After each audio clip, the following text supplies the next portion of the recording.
What's going on, folks? It's Armand Farrokh, host of 30 Minutes to President's Club, and we're crashing the Accord party today to talk all things business cases. So we're going through a couple things. Number one, what is a business case and why is it important? Number two, Accord has generously provided you all a template as a gift, and we're going to walk through that template and why things are structured the way they are. And then number three, believe it or not, people do try to sell to 30 Minutes to President's Club from time to time. So we are going to walk through an example business case where Accord is trying to sell to us, which is wild. Alrighty, folks. So let's start with the what and the why. What's a business case? So when you're trying to sell to a champion, one of the things that's really hard is you might do all this amazing selling to the champion, or maybe even to an executive sponsor, but you're usually not going to be in the room for every single interaction that is required to get your product approved for purchase. And that's where a business case comes in. A business case is a living, breathing document that essentially encapsulates all of the things that you've found in the sales cycle, usually starting with the key executive priorities that any given company has, and then going into how you specifically attach your solution to those priorities. And then it goes into the more how we could actually work together, whether that's implementation details, whether that's pricing details, whether that's who's been involved in the organization type of details. It starts with the big emotional board level problems, and then it works its way through the document logically, right? And this is one of those things that if you have an ugly business case, if you have a business case that's focused on below the line priorities, if you have way too much ROI numbers documentation at the top and you lose people at the beginning, the flow of information and what information you present in a business case can make or break your case. And so let's walk through this template and intentionally really look at the order in which things are portrayed in this business case. Okay, so let's start at the top. So over here, first thing I'm looking at is account initiatives for 2023. And if you look at this, it's starting with much higher level business priorities. These might be things like we want to double in ARR, or we want to increase our NRR by 20%, or we're trying to reduce our employee attrition by Y%. And the reason for that is this is a business case that your champion might take and forward around. And an executive is going to probably look at this thing and you're going to have their attention span for maybe 15 seconds.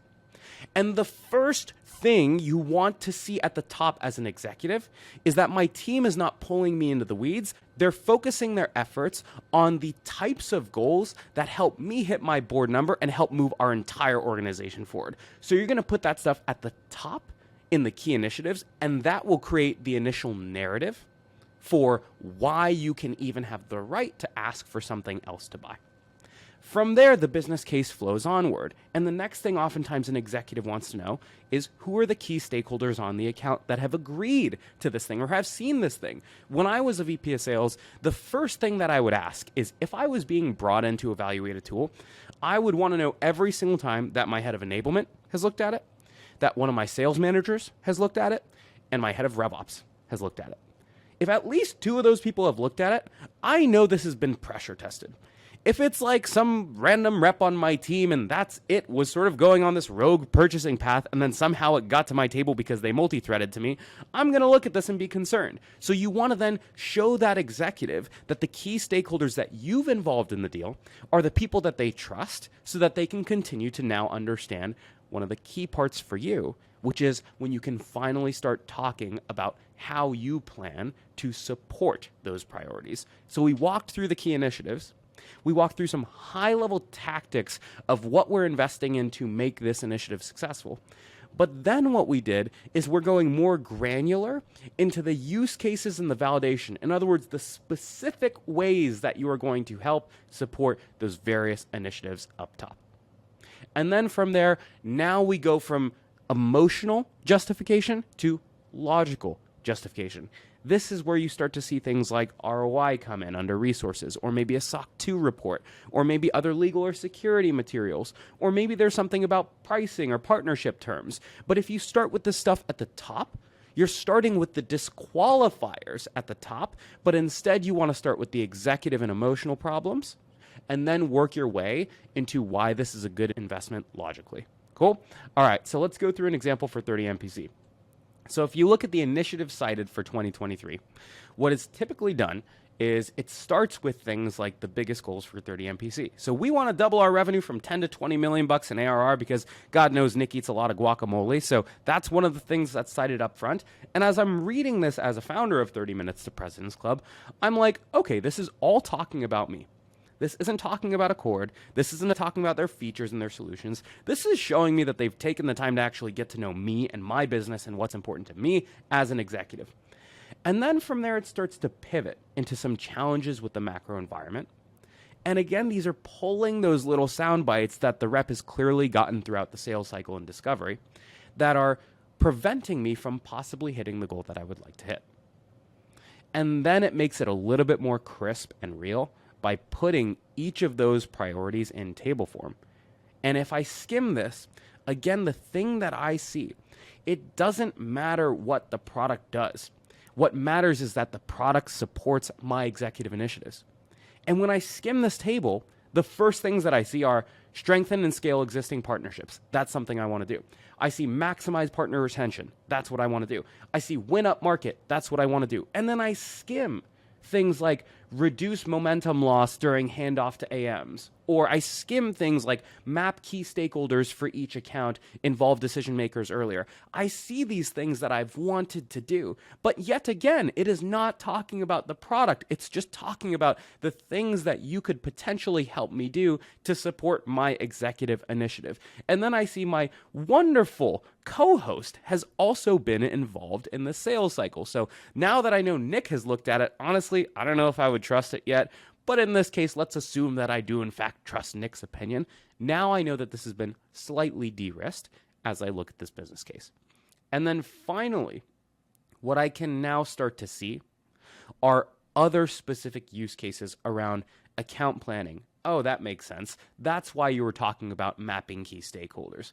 Qualified business cases. Looks like we're talking about one of those right now. That's what I was just reading. But there were also some examples and tactics shown above on business cases that I could potentially be using to win up market, for instance. And then it goes through a variety of secondary use cases. So they've made it easy for me to be able to see what is the most important thing that I'm going to get out of this. And then what are the other nice to have things, knowing that they've done the work to make it easy for me to understand what I should really focus my attention on. And then from there, my natural question at this point is like, okay, you're saying you're going to support my priorities. You're saying we've got these use cases. I sort of want to see what this looks like.